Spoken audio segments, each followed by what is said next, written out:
Do you recognize one of the grandest ships that ever carried the British flag? The Mauritania, Queen of the Atlantic, for a quarter of a century, sad to relate, is consigned to the shipbreakers. One of the world's most historic vessels, sold as scrap for 5% of her original cost. Her fittings and decorations are for auction, and presently she will leave Southampton forever, a hulk. Isn't this pathetic?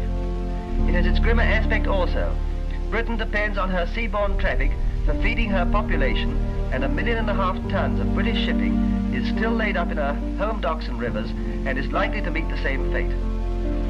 During the war, over 7 million tons were sunk in 4 years.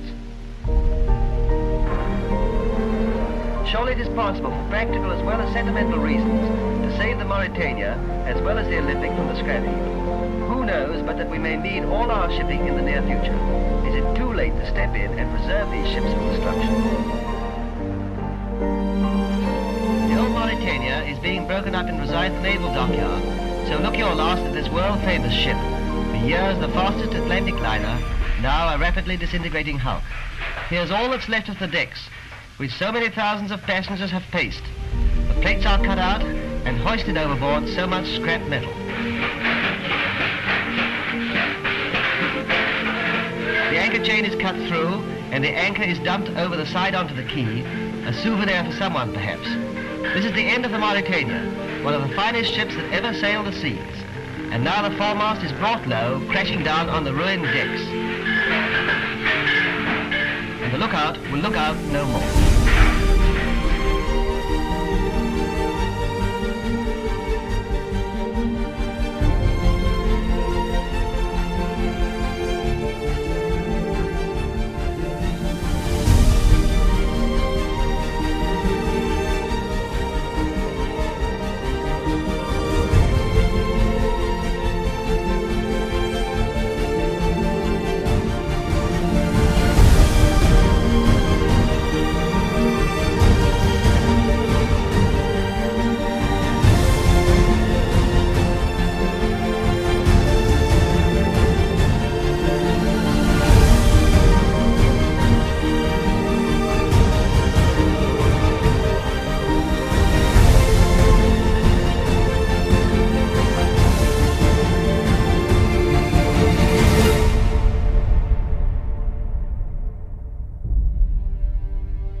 Steam up for the last time. The Olympic is at Southampton, her decks empty, and for the last time the Blue Peter flutters from her masthead.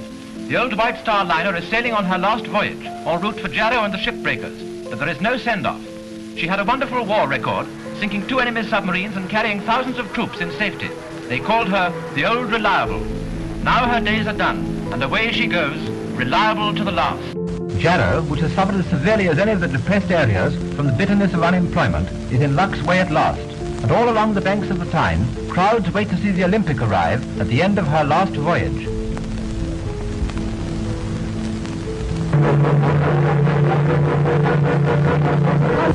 The 46,000-ton liner is on her way to the shipbreaking yard and brings 18 months' work and £100,000 in wages to the hard-hit town.